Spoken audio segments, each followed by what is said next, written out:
Isaías 62, versículos de número 1, está escrito assim: por amor de Sião não me calarei, e por amor de Jerusalém não me aquietarei, até que saia a sua justiça como um resplendor e a sua salvação como uma tocha acesa. Amém? Vamos orar a Deus. Levante a tua Bíblia ao céu, a tua mão, peça para que Deus fale conosco. Amantíssimo Deus, Labassúria, Candarábia, Surimicanta, Labracheia, meu Deus, Deus de toda a terra, Deus de Abraão, Deus de Isaac, Deus de Jacó, aqui está, meu Deus, a tua palavra que é fiel, a tua palavra, meu Deus, que é digna de toda honra, de todo louvor, de toda adoração, de toda aceitação. Meu Deus, fala nesta noite, uma vez mais com a tua igreja, com os ouvintes que estão perto, aos que estão a longa distância. Tira os impedimentos, as barreiras e nos abençoa, nos alimenta pelo poder da tua palavra, pois é o que nós te pedimos e nós te agradecemos em nome do Senhor Jesus. Amém. Graças a Deus. Podeis assentar, meus irmãos. Desocupe vossas mãos e dê uma salva de palmas alegre para Jesus.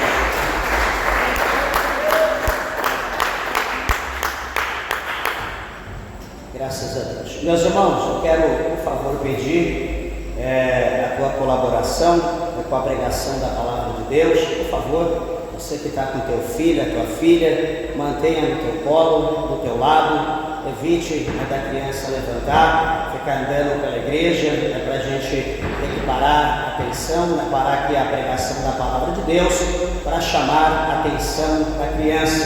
A criança anda para lá, para cá, todo mundo fica olhando, que lindo, que bonito, e eu estou aqui pregando para a parede, para as cadeiras. E parede e cadeira não se converte, não precisa da palavra de Deus. Quem precisa somos nós. Então, por favor, peço aos irmãos a compreensão e que nos auxilie nesse ponto, por favor. Amém? Vou ser breve, devido às horas que já estão avançadas.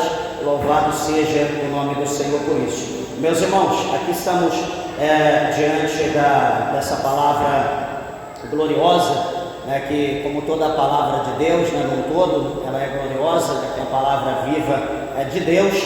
E aqui esse capítulo de número 62, ele está falando, no capítulo 62, versículo de número 1, falando sobre um tempo que vai vir, suponho eu, que seja um tempo muito breve, já muito perto, e um tempo de um avivamento, de uma escala muito grande, não aqui, para nossa nação, não talvez para a América de uma forma geral, mas aqui falando de um avivamento ou um reavivamento, um avivamento dessa forma para a nação de Israel, para o povo escolhido de Deus. E interessante que quando nós falamos nesse nome de avivamento, pela palavra de Deus, nós temos o conhecimento que o único que pode trazer avivamento para o mundo, sobre a terra, somente um, que é Deus. E quando nós falamos sobre avivamento, nós lembramos desde o início, por exemplo, lá do começo da criação, desde lá do Éden, nós vemos que no decorrer da história bíblica teve os seus altos e baixos, teve os seus tempos altos, os baixos sempre houve os picos, talvez ali de dezenas de séculos ou de milhares de anos, teve ali os altos e baixos, e sempre, no decorrer da história, Deus, o Senhor, Ele cooperou com a humanidade, mandando sobre a terra um avivamento ou um reavivamento. E, meus irmãos, e por que é necessário o avivamento? Se não houver sobre a humanidade, se não houver sobre a igreja um avivamento, a igreja de Deus ela está condenada a ser extinta. Então a igreja de Deus ela precisa do avivamento, ela precisa desse avivamento. E para não haver essa extinção da igreja, esse extermínio da igreja, então de tempo em tempo, determinado pelo Senhor, de acordo com aquela inércia ou aquela diminuição, né, da perseverança da igreja, do povo, o Senhor Deus, ele atenta, né, para a igreja, por um grupo ou outro que está buscando a Deus ainda. Então ele derrama, né, essa glória dele, ele derrama esse poder, ele aviva, e aquilo passa, né, para a igreja, praça para outra, e assim contagia, né, muitas pessoas com esse avivamento da parte de Deus. E quando nós falamos do avivamento, é como trazer algo que está morto, algo que está ali em stand-by, o Senhor ele traz novamente a vida. E eu observo isso pela palavra do Senhor, por exemplo, né? O Senhor ele deixa isso claro para nós quando nós lemos no capítulo de número 37, né, do profeta Ezequiel, né? Muitos ali já leram, né, já pregaram acerca desse texto, né, que fala o vale de ossos secos, ou também conhecido como vale da restauração.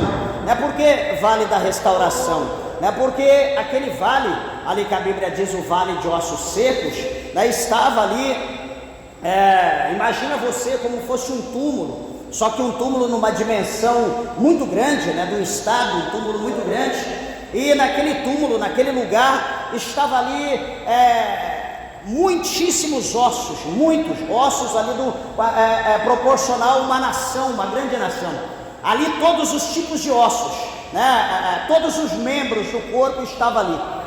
Imagina que então o Senhor Deus, ele pega o profeta Ezequiel e leva o profeta Ezequiel para uma visão a esse vale. O Senhor pega ele e leva ele em espírito, ou seja, dá para ele uma visão no âmbito espiritual. No capítulo de número 37, os irmãos já observaram, tem duas visões ali, né? Do capítulo 37 do verso 1 até ali no versículo 10 mais ou menos, e depois do versículo 14 para frente, Ezequiel ele vai ter outra visão, né, daqueles dois galhos ali, simbolizando ali, os dois vão ser colocados juntos, vão ser feita uma junção, aonde Deus, o Senhor, ele vai unir novamente a nação de Israel como um único povo. E então, falando da primeira, do vale de ossos secos, o Senhor ele vai mostrar a nação de Israel, ele vai mostrar todo aquele povo, como que tivesse ali aqueles ossos secos. Só que o profeta, ele olhando,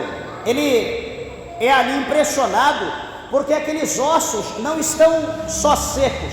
A Bíblia diz que ele está sequíssimo. O profeta olha para aquilo e ele é ali impactado de ver como estava seco, talvez poroso, talvez já estava ali em estado de decomposição dos ossos.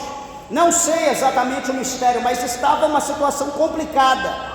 E ele olhando para aquilo, ele passa olhando ali ao redor daquele vale. Imagina o Senhor dizendo, pode caminhar ao redor, observa bem, olha bem para a situação. E o profeta ali olhando ao redor do vale, observando cada osso, observando tudo aquilo, talvez pensando quantas dezenas, centenas, milhares, milhões, né, de pessoas que perderam a vida, e estava ali apenas os ossos, talvez pensando, será que a alma foi para o céu, será que a alma foi para o inferno, ou enfim está vagando, não sei. E o profeta então, quando ele olha para aquela situação, o Senhor vai fazer uma pergunta para o profeta. O Senhor Deus vai olhar para Ezequiel e vai dizer, filho do homem, poderão viver esses ossos? É uma pergunta interessante, é uma pergunta que chama a nossa atenção. Imagina você num vale, imagina você num túmulo cheio de osso seco, não existe pele, não existe carne, não existe nervo, tampouco fôlego de vida. E se ouve uma voz, e aquela voz é dita para você ali na beira daquele túmulo e diz, meu servo, minha serva, a propósito desses ossos, ou este corpo que aí está nesse túmulo, nesse esquife, pode viver? Aí você ouve essa pergunta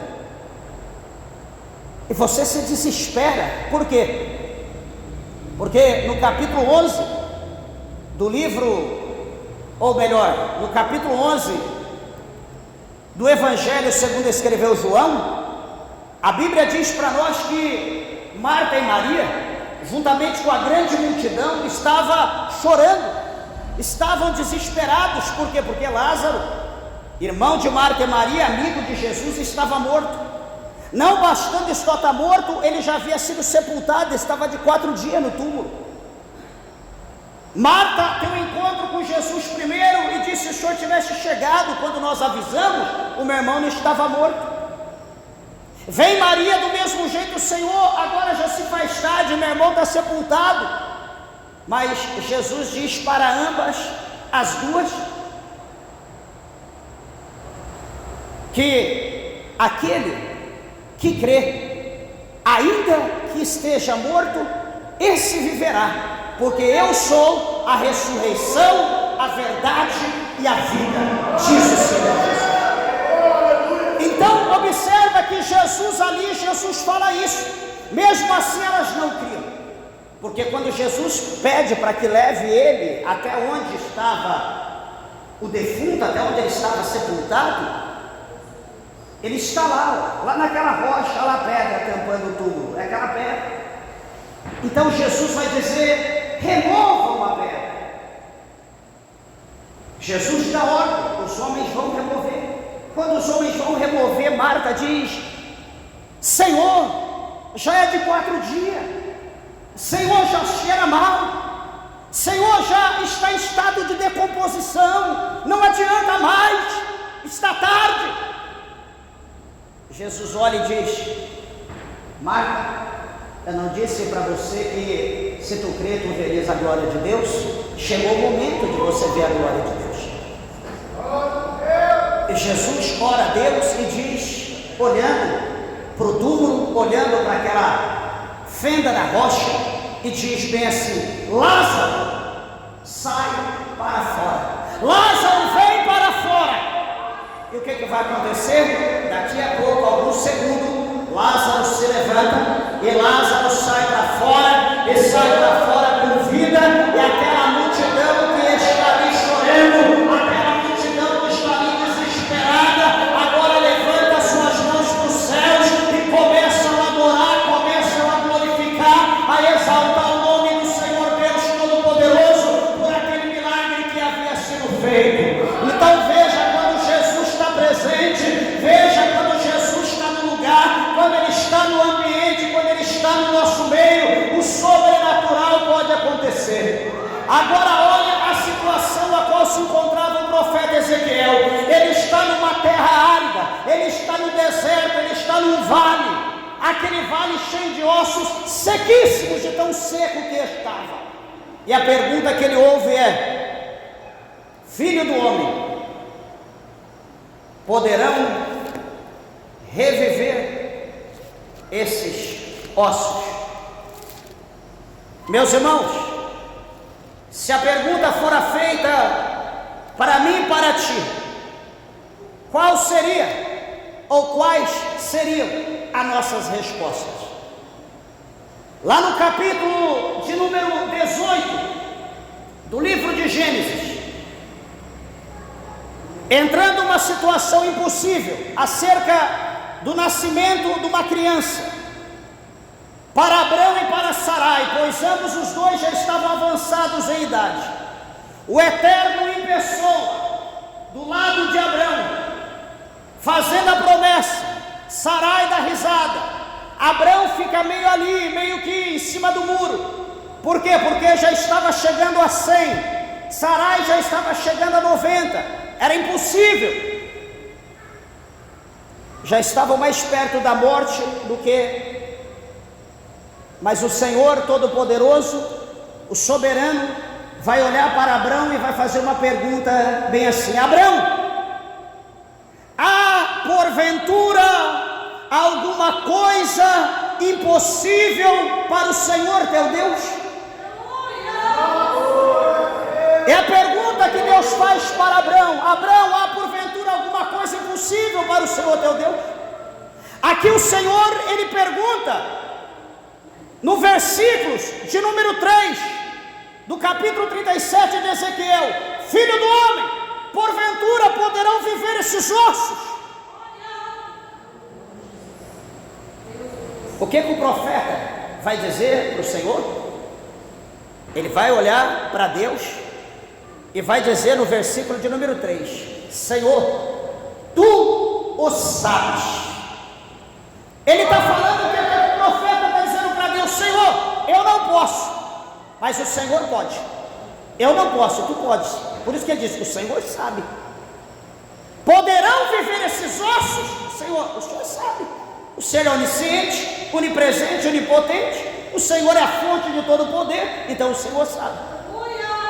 Só que, meus irmãos, olhando aqui para esse texto, chama a minha atenção, suponho que chame a tua, porque Deus, Ele quer mostrar aqui para nós que todas as coisas, presta bem atenção, o Senhor quer mostrar aqui para nós que todas as coisas, como Ele diz por intermédio de Jesus, que todas as coisas são possíveis aos que creem.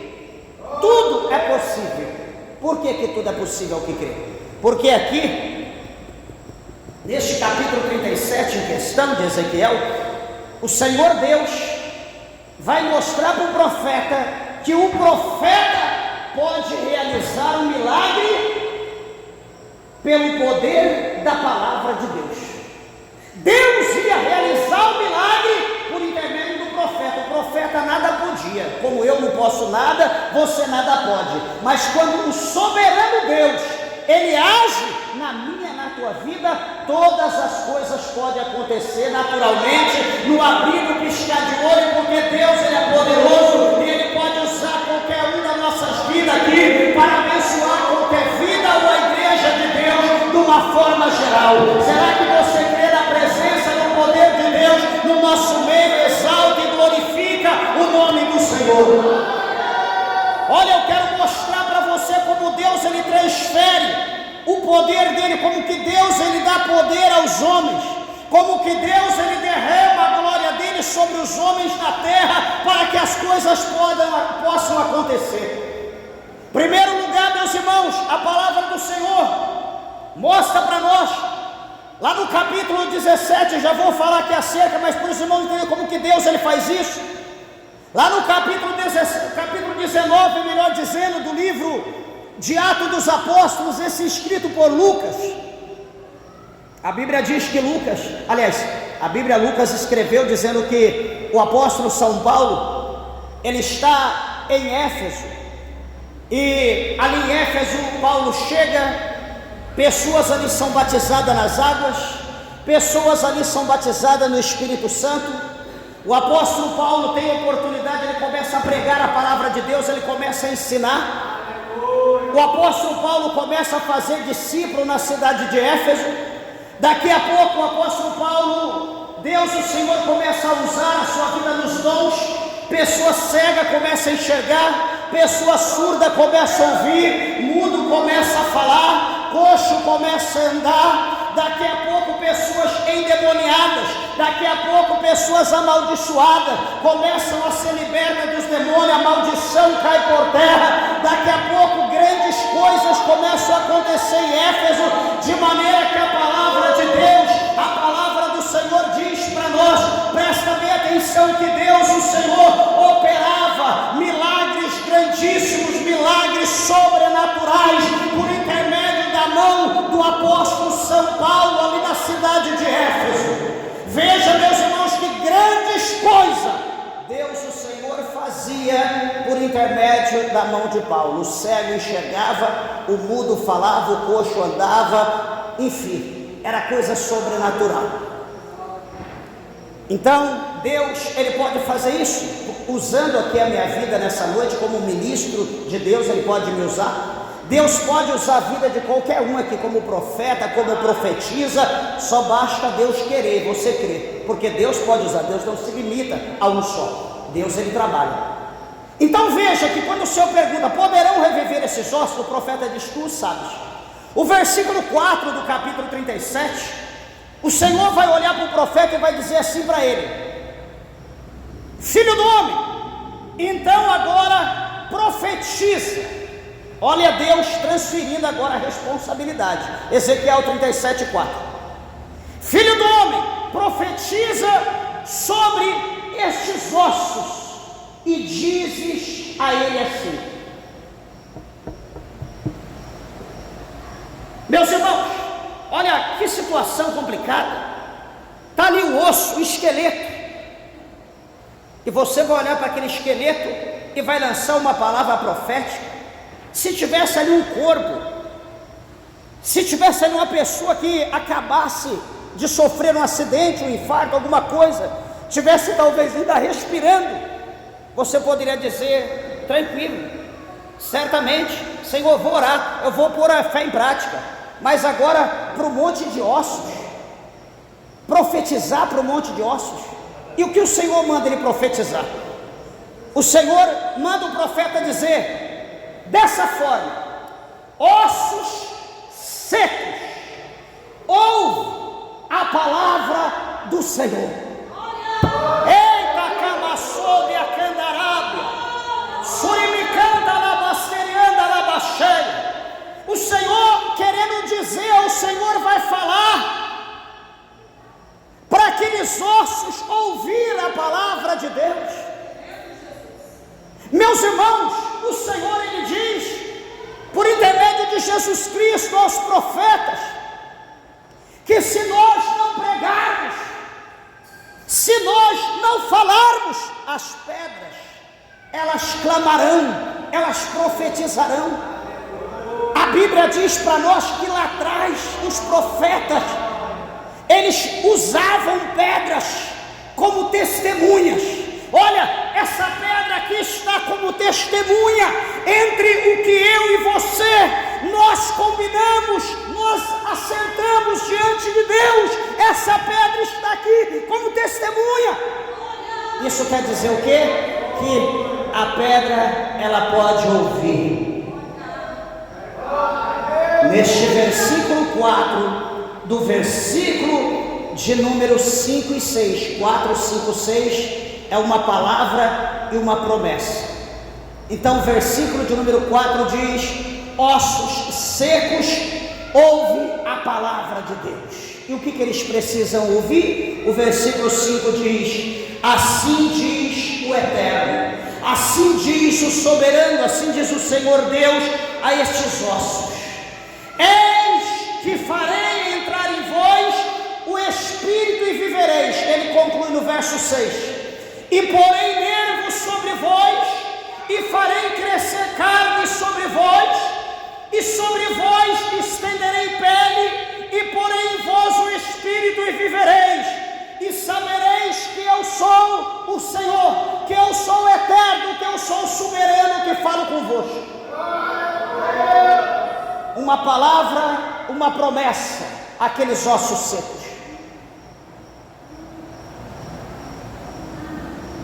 E agora, o profeta falou. O que pode acontecer? Talvez nada, ou talvez aquilo que foi profetizado. É uma incógnita. Alguém pode olhar e falar: pastor, não acredito que vai acontecer alguma coisa. É impossível. Então, como eu disse, pode acontecer nada, ou pode acontecer tudo. Vá da vontade de Deus. Só que detalhe, a palavra de Deus não volta vazia. A Bíblia diz aqui por um profeta Isaías, que toda a palavra que sai da boca de Deus, ela não volta para Deus vazia, mas antes, resumindo, ela trabalhará com ímpeto, com força, para atingir o alvo, o objetivo de Deus. E então ela atingindo, ela vai agir, ela vai trabalhar, a vontade de Deus vai ser concluída, vai ser feita, e então a palavra vai voltar para Deus. Então aqui o Senhor não está jogando palavra fora. Deus não está usando o profeta para profetizar para os ossos e dizer: ossos, eu vou restaurar vocês, mas está impossível. Se tivesse carne ainda eu iria fazer. Não, Deus está falando para algo que para o homem é impossível. Lembra lá atrás, no capítulo de número 2 de Gênesis, quando Deus ele fez ali um boneco de barro, fez ali uma imagem de barro, estava ali o desenho de um homem bonitinho, a imagem e semelhança de Deus, estava ali, igual está esses ossos secos, estava ali, aquela estatuazinha ali. Daqui a pouco o Senhor chega próximo da narina e faz bem assim: receba o espírito de vida. E aquele boneco, que era algo morto, que era algo material, se torna uma alma vivente e começa a piscar, falar, ouvir, enfim, e se torna o início da criação de Deus.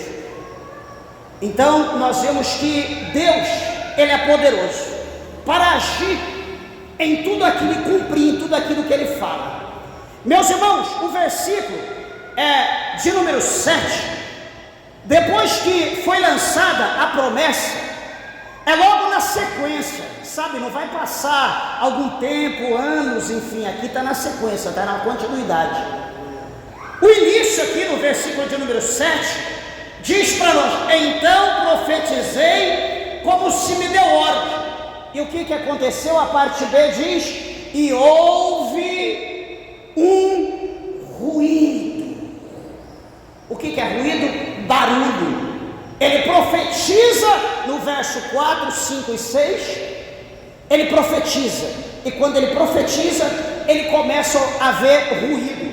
O que é ruído? Ele começa a ver um mover, ele começa a ver alguma coisa sendo movida, alguma coisa acontecer, aquele ruído, aquele barulho que chama a atenção dele. Continuando o versículo 7, enquanto eu profetizava, estava fazendo ruído, e eis que se fez então um reboliço. O que esse reboliço quer dizer? Esse reboliço quer mostrar para nós que estava havendo uma organização. Organização? Deixa eu ver. E eis que se fez um reboliço, e os ossos se achegaram, cada osso aos seus ossos. Então estava se reorganizando. Houve um reboliço, e agora uma perna passa por cima de tudo, vai lá do outro lado, encaixa no membro. O braço vem lá do outro lugar, encaixa aqui nesse, o outro vem daqui, encaixa, vem a cabeça lá do não sei de onde, encaixa aqui, começa aquele mover, aquele reboliço, mexendo o osso para lá. Imagina o barulho de osso batendo em ossos. Não estava todo juntinho, só encaixou, estava aquela mistureba de osso, um negócio muito grande, o osso para tudo. E veio cada um no seu lugar, o braço no tórax, as pernas, foi encaixando tudo direitinho, enquanto o profeta estava profetizando. Todas as coisas começam a acontecer. Você vê que sobre o poder da palavra de Deus as coisas acontecem. As coisas acontecem na sequência, de acordo como tem que ser. E qual que é a sequência? Porém nervos sobre vós, está no versículo 6, farei crescer, primeiro entra os ossos, depois nervo, farei crescer sobre vós, e estenderei pele, e porei em vós, por último, o meu espírito, e então vocês vão viver, e vocês saberão que eu sou o Senhor. Olha o que Deus, o Senhor, está fazendo no versículo de número 8, ele vai mostrar para nós agora um amadurecimento desse exército. Por quê? Diz o verso 8: e olhei, e eis que vieram nervos sobre eles, cresceu a carne, e estendeu-se a pele sobre eles, por cima, mas não havia nele espírito. Então, o que mostra aqui a palavra? Que estava havendo um amadurecimento. O amadurecimento que quando um fruto está se amadurecendo, ele está pronto para ser comido, ele está pronto para ser comercializado, ele está pronto para ser vendido. Então aqui está mostrando o amadurecimento desse exército, que esse exército já está praticamente já pronto, já está na iminência de ser concluído aquilo que o Senhor prometeu no verso 4, 5 e 6. Deus ia fazer algo muito grande, e aquele exército então ia saber que o Senhor é Deus e que não há outro Deus além dele. Amados irmãos, o Senhor Deus, Ele faz isso aqui, esse versículo de número 8, cumprir na minha, na tua, na nossa vida. Deus, Ele tem o poder de fazer isso cumprir na nossa vida. Por quê? Porque todos nós passamos por um amadurecimento. Nós precisamos entender isso. Quando nós adentramos a casa de Deus, nós ainda estamos verdes, nós estamos como os ossos sequíssimos. E aí, então o que nós vamos ouvir? A palavra de Deus. E qual é a palavra de Deus? 8,32 de João: e conhecereis a verdade, e a verdade vos libertará. Deus, o Senhor, Ele começa primeiro nos libertando. Ele começa nos libertando. Segunda coisa, João 15, verso 3. Aí ele vai dizer agora: vós já estáis limpos pela palavra que eu vos tenho pregado. Então ele vai começar a nos limpar, nós vamos ser lavados. Aí depois, no capítulo 17 do Evangelho de João, Jesus ele vai falar: olha, eu quero que vós se unifiquem, se unam, assim como eu e o Pai somos um só, vocês também têm que nos unir, nós. De que maneira? Por intermédio do Espírito Santo que eu vos enviarei. Então, esse é o trabalho do amadurecimento que Deus faz na nossa vida. Então, no decorrer dos anos, no decorrer dos tempos, na nossa trajetória, na presença de Deus, nós vamos nos amadurecendo. Nós vamos adquirindo conhecimento, maturidade, crescimento. E como diz o capítulo de número 6 do profeta, do escritor aos Hebreus, que o tempo nos torna mestre, diz o escritor aos Hebreus. E observa agora que no versículo de número 9, diz aqui a palavra de Deus, que agora vai entrar, não basta apenas Adão está pronto, ali no boneco, não basta apenas aquela multidão, aquele exército, está tudo em posição. Eles precisam ter vida. E o único que pode dar vida é Deus. O homem não tem o poder. O homem tem o poder de tirar a vida, mas Deus dá o poder de dar vida. Ele tem o poder. E deixa eu ler o versículo 9 e 10 para o nosso comentário.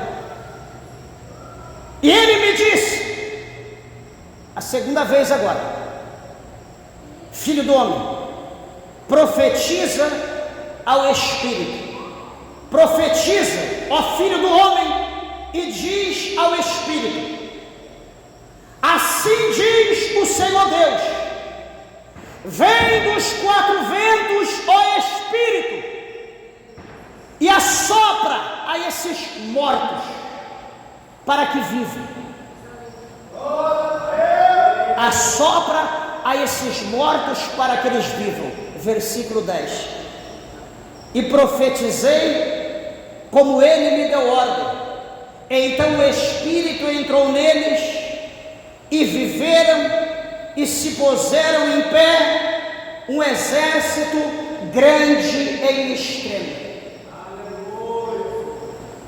Veja, queridos e amados irmãos, o poder da palavra de Deus.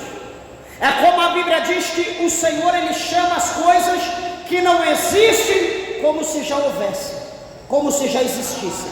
Deus, Ele tem esse poder.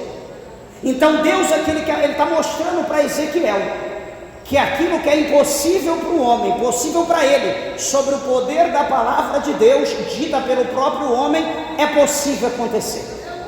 Então, queridos e amados irmãos, essa palavra aqui é uma palavra profética, é uma palavra de restauração, é uma palavra de um avivamento sobre aqueles que estavam mortos.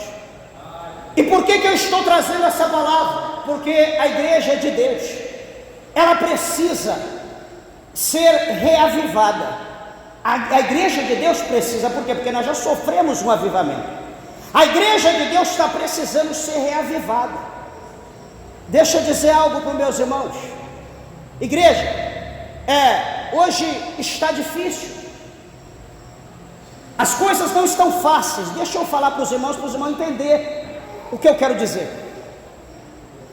Esses dias eu fui pregar numa igreja, no ministério grande, e havia me dado um tema sugestivo nessa proporção, e ali oramos, meditamos e pregamos a palavra. Tivemos 1h10 para pregar, foi 1h10 de palavra, fora daqui, longe. E detalhe, foi uma bênção, Deus trabalhou. Só que quando acabou a pregação,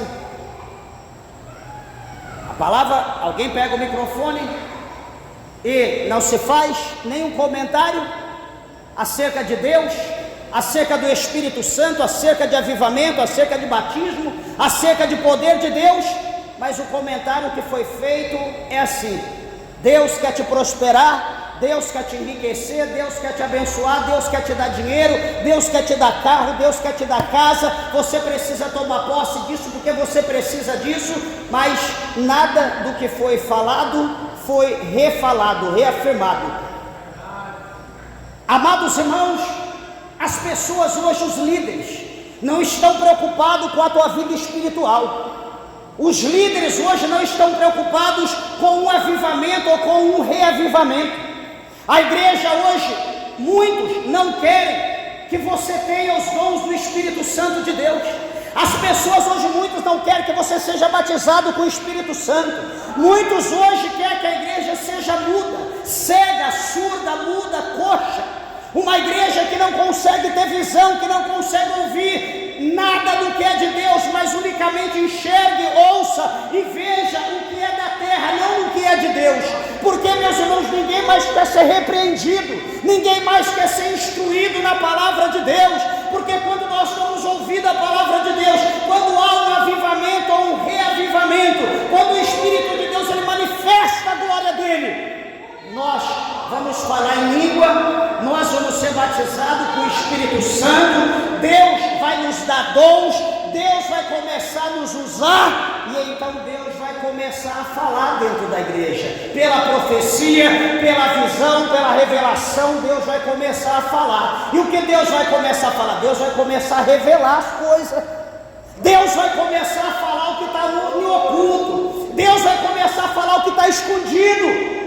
E as pessoas não querem que as coisas que estão em oculto sejam reveladas, sejam faladas. As pessoas querem que fique todo mundo tranquilo, todo mundo em paz, como se tudo estivesse bom, como se Deus está a favor de tudo, como que Deus quer nos enriquecer, como que Deus quer nos encher de dinheiro, como que Deus quer fazer a gente viver toda a vida nesse mundo e que não vai haver céu. É isso que o povo quer que nós entendamos. Não sei se os irmãos estão entendendo o que eu estou dizendo, mas é o que está acontecendo hoje. As pessoas não estão preocupadas com avivamento. Pode ter um tema avivamento, pode ter um tema batismo com o Espírito Santo, mas o foco principal é isso aqui, é dinheiro. É dinheiro, é prosperidade, não é poder de Deus na vida dos crentes. Não é isso que estão querendo hoje. Sabe por quê? Eu vou te dizer por quê.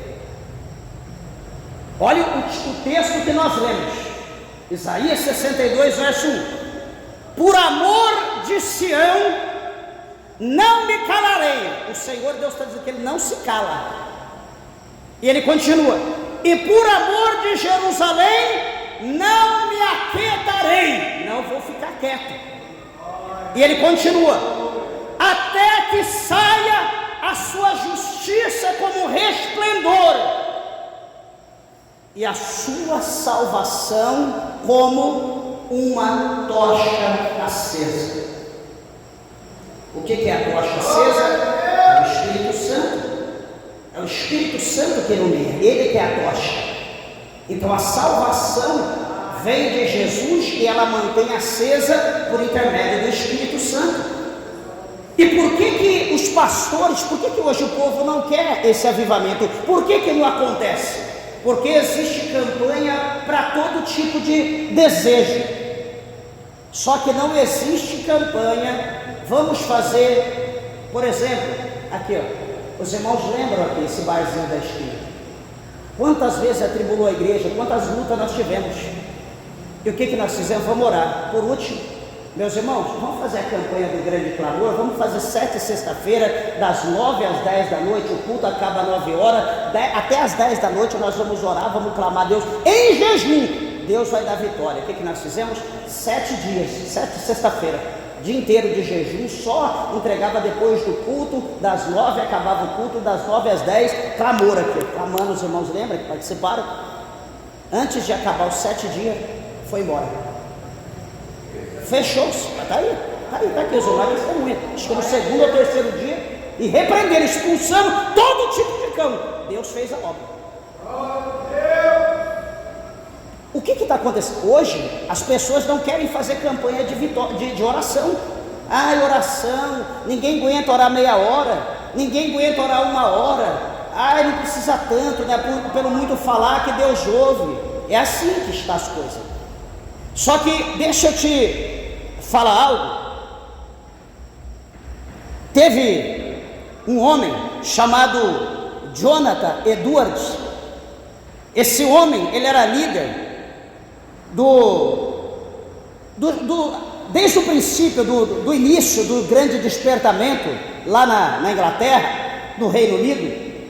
E esse Jonathan Edwards, entre os seus livros, né, muitas coisas que ele escreveu, muito usado por Deus, ele escreveu alguma coisa dizendo: não há como os cristãos, em caráter privado, fazerem tanto para promover a obra de Deus e o avançar o reino de Cristo, como pela oração. Se não houver a oração, a obra de Deus, ela não progride. Se não houver oração, o reino de Deus, ele não é ampliado. Se não houver oração, as almas não são alcançadas. Se não houver oração, as coisas não vão acontecer. Não é chegar aqui, meus irmãos, vamos orar. Deus abençoa, dá vitória no culto, amém. Vamos sentar, vamos começar o culto e vamos fazer 40 minutos de oração e nós já oramos, tá bom. Acabou o culto, vamos orar, Deus, vamos agradecer, Deus, obrigado pelo culto, amém, vamos embora. Meus irmãos, isso não é oração, isso nós não vamos ver o mover de Deus, isso nós não vamos ver a mão de Deus ser movida.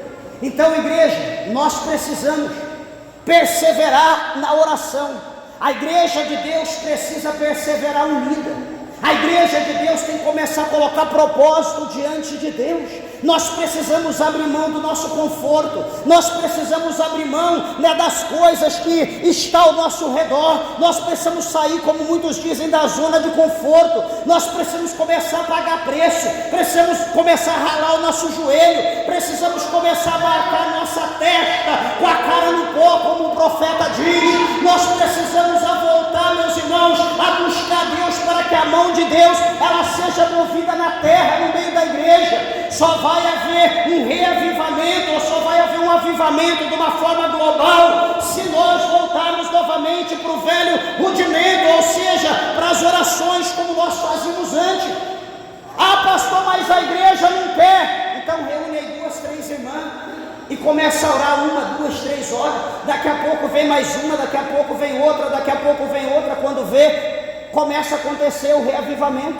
É assim que as coisas acontecem. Aqui estamos aqui numa quantidade boa, vamos aqui orar agora, acabando o culto, talvez 1 ou 2, tudo bem. Na outra semana vem mais 2, na outra semana vem mais 2, e nós vamos orando. Daqui a pouco nós ficamos 5 horas. Está aqui minha esposa, quando nós estávamos em São Paulo, lá na capital, dirigindo igreja, lá o trabalho de Deus, quantas campanhas nós fizemos dia de domingo, de 12 horas de oração, eu, ela, dentro da igreja, um ou outro talvez vinha e ia embora, e nós dobrávamos o joelho 7 horas da manhã, e só levantava só 7 horas da noite, 12 horas de oração, 7 domingo, clamando, buscando a Deus.